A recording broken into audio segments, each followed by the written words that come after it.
if you could just go back 15 years, I'm sure you would collect a dictionary filled with words that I wish I could take back and digest. And then you know what happened after you digest stuff. I wish I could just get rid of some of the words that I've spoken to people. I've said some things to my wife I will never repeat to anybody.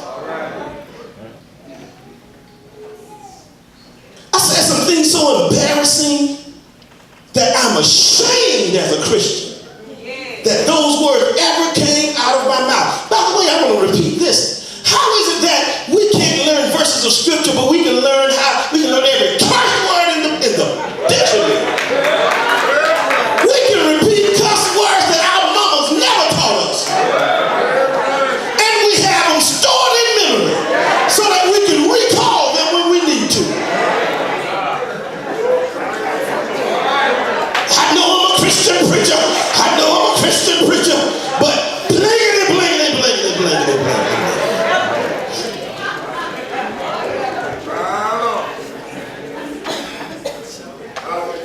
What's John 3:16? I don't know what John 3:16 is, but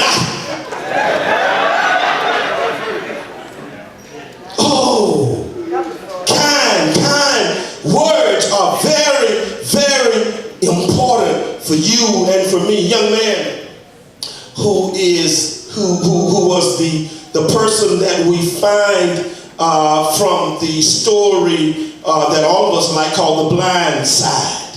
Well, the real life parents of that boy on The Blind Side always has a history of adopting orphans. And one of the orphans they adopted, he grew up, graduated from high school, went to college, and he began working for a senator at the White House. And as a little boy growing up, they got him late in his teenage life. He had never heard really kind words. And when he was hired by the senator, he did such a fine job in the mailroom that the senator walked up to him and said, "Wow, what a fine job you've done. I've never had anyone to work the mailroom like this."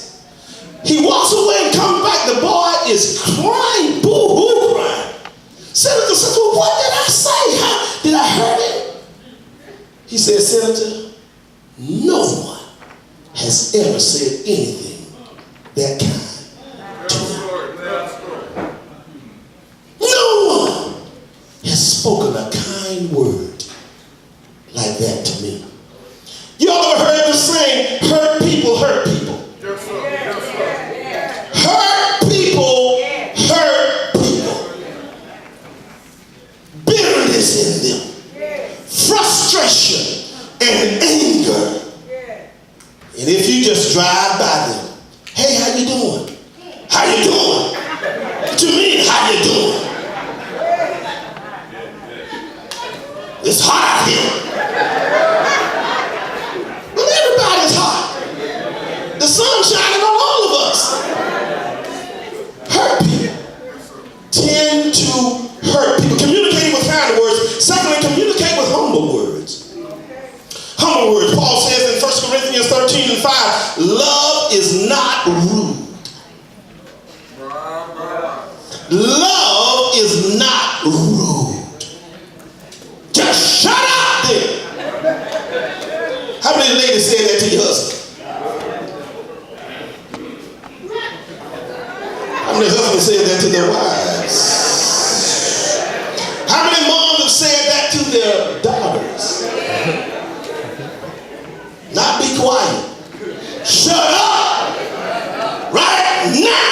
Not now. Now. Shut up right now.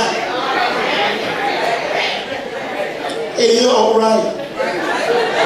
Then find you in the kitchen singing, "God is a good God." Yes, He is. Christians don't know the importance of words and how we should use words. Communicate using humble words. It brings something out of people that they would otherwise not express. Next, communicating with gracious words is important. Gracious words. The book of Colossians Colossians reads this way, Colossians 4 and 6. It says, let your conversation be gracious and attractive. That's the New Living Translation. So that you will have the right response for everyone. Let your communication be gracious and righteous. But talking to folk using terms that cause them to feel appreciated and valued. Oh, the depth of one's soul into where those words reach. We never forget those words. We never forget the kind things a third grade teacher said to you, and now you're 55 years old. Never forgot those words. Mrs. Houston told me when I was in the third grade that I'm going to be somebody. Everybody else criticized you. In PE, they beat you up. When you walk home, they talked about you. Even your mama and your daddy said you won't be nothing. But Miss Houston in the third grade said, you going somewhere. And you lived off of Miss Houston's word. Through elementary school, through middle school, through high school, through college, and into your profession. Kind words. Take us along with words spoken with grace. Young man, newlywed with his family, been married 5 or 6 years. They had a couple of kids. Little girl and little boy one night, dad's home cooking, and he warmed them up some hot chocolate.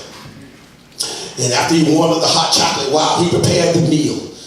He put them some marshmallows on top of it. The little boy, he got his son got his, and looked at the daughter, took the marshmallow and just smashed her in the face with the marshmallow.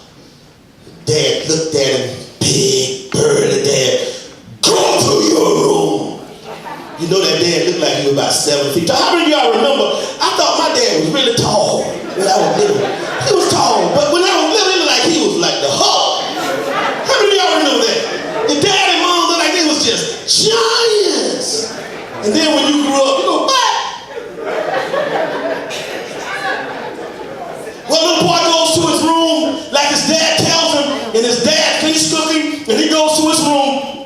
And later on that night, he sees a little yellow envelope sliding under the door. Grab the envelope, little boy says, I still love you, Daddy.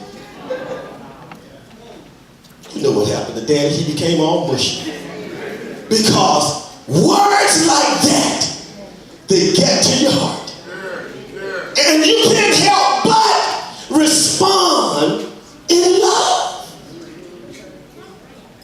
And most times we respond to people who are mean with meanness. You don't like me? I don't like him. Can I get a little ghetto with you? He can't tell me I need to. Okay, come on with it. Come on with it. Come on with it. Come on with it. Put me in the dozen, I'll put you in the dozen. My mama and your mama too. Come on, that's how we are accustomed to communicating. And when we get saved, we bring the same language into our salvation. And it's hard for us to change. Last but certainly not least, communicate with words that are appropriate and timely. Bible calls this a rhema word. Word that's appropriate for the moment. Word that fits what I need. A word that's given to me at the right time. Book of Proverbs says, timely advice is lovely. It's like golden apples in a silver basket. How many of you have heard a word right on time?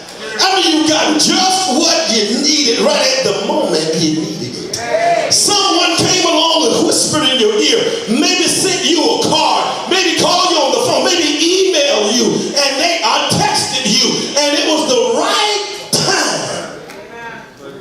That's when I was about to give up and give in and throw in the towel. And all that goes with that, somebody texted me, and I said, let me open this text message, and I read it, and it changed my whole day.